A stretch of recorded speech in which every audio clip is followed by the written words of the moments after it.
Bonjour tout le monde et bienvenue dans cette deuxième vidéo de la série de comment faire des réserves alimentaires. Donc aujourd'hui c'est la vidéo sur les petits déjeuners. Donc je vais vous montrer des idées de choses que vous pouvez mettre en réserve qui vont durer quand même un bon bout de temps sur vos étagères et qui vont vous permettre d'avoir de la variété et que vous allez probablement déjà utiliser.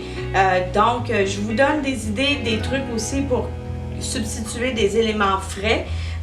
Donc restez avec moi et on regarde ça tout de suite.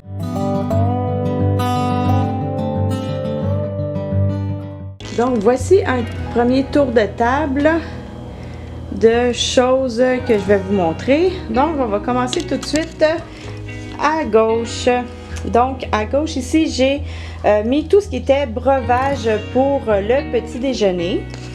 Donc comme vous pouvez voir, il y a une variété de choses qu'on peut mettre. Donc on commence, ça ici c'est du Caflib, mais c'est pour vous faire penser ceux et celles qui boivent du café.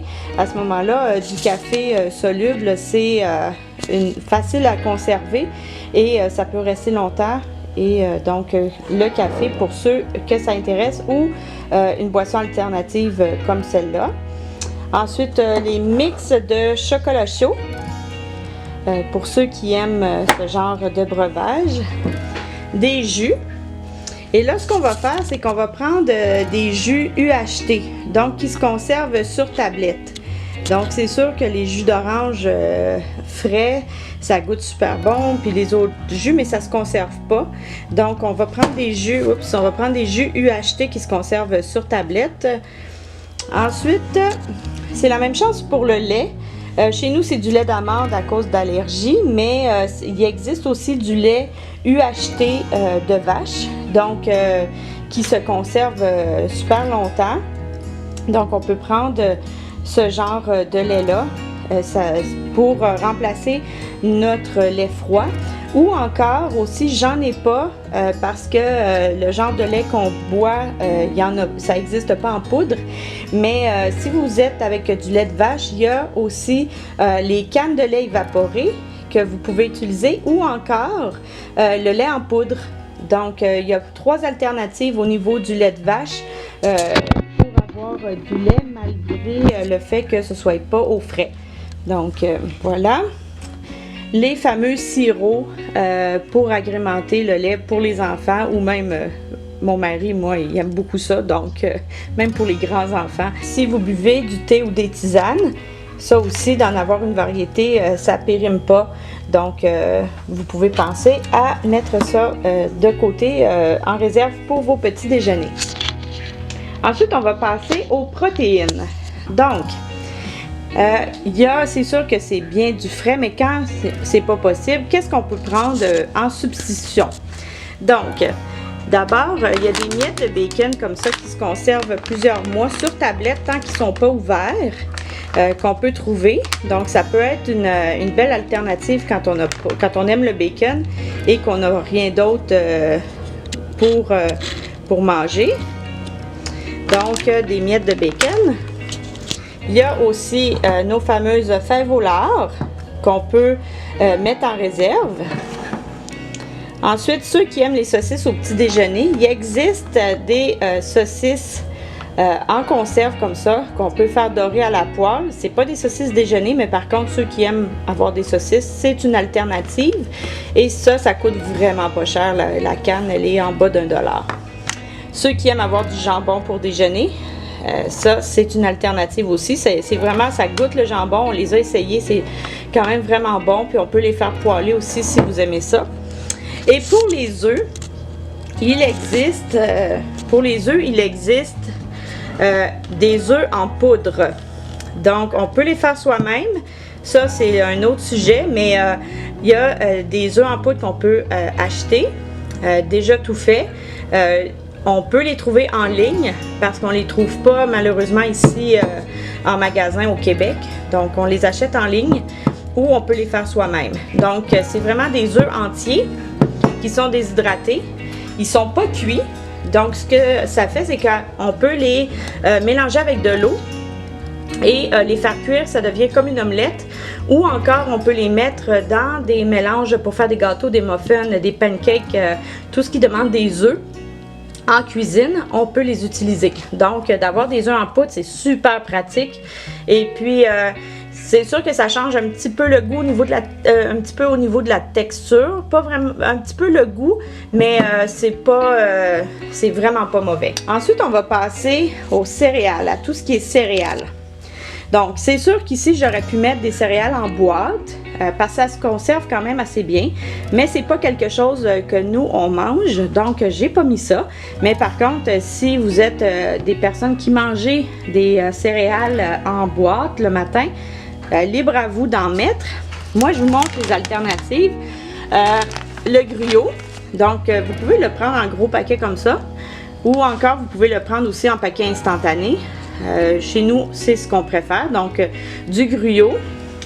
Ensuite, chez nous, on aime bien aussi les graines de chanvre, les graines de chia, parce qu'on mélange les deux avec du lait et puis un peu de sucre et tout ça, puis ça fait un genre de pudding. Donc, pour le matin, c'est super bon, même encore en collation. Pour tout ce qui est boulangerie, il n'y a pas d'alternative déjà toute prête pour mettre en réserve.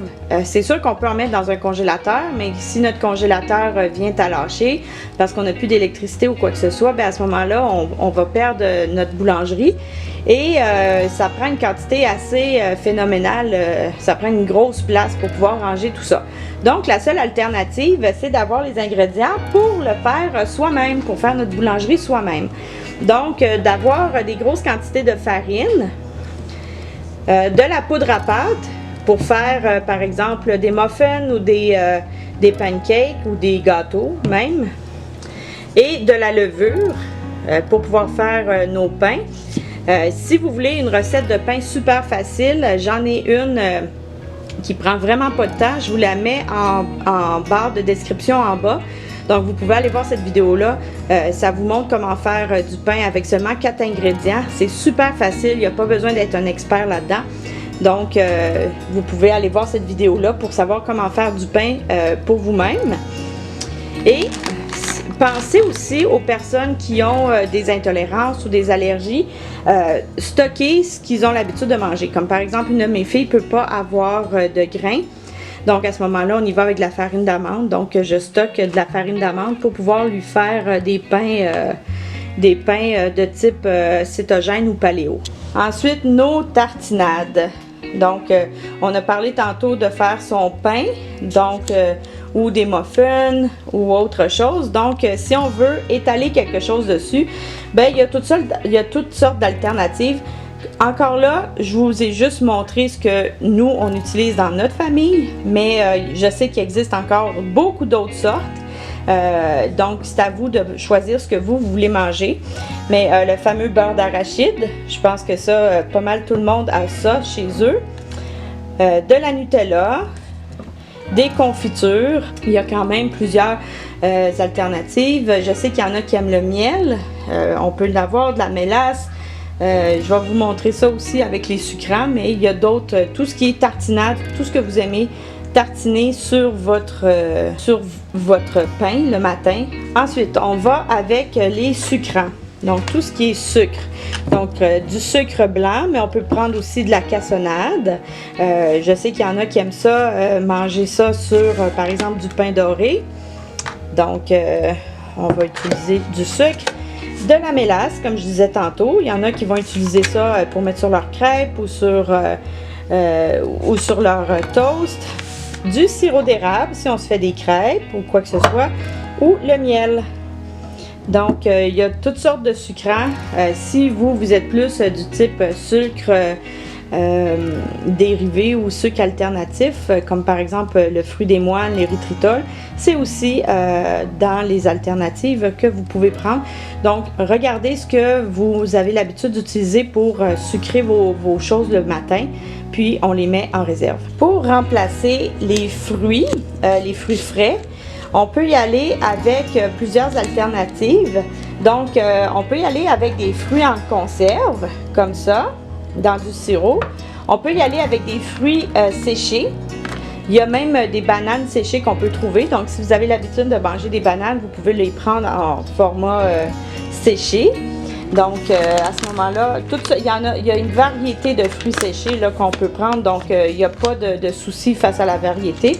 On peut aussi aller prendre des compotes de fruits comme ça. Donc, il y a beaucoup d'alternatives quand même de fruits qui se conservent sur tablette et qui se conservent quand même assez longtemps. En tout cas, au moins 1 an, c'est sûr.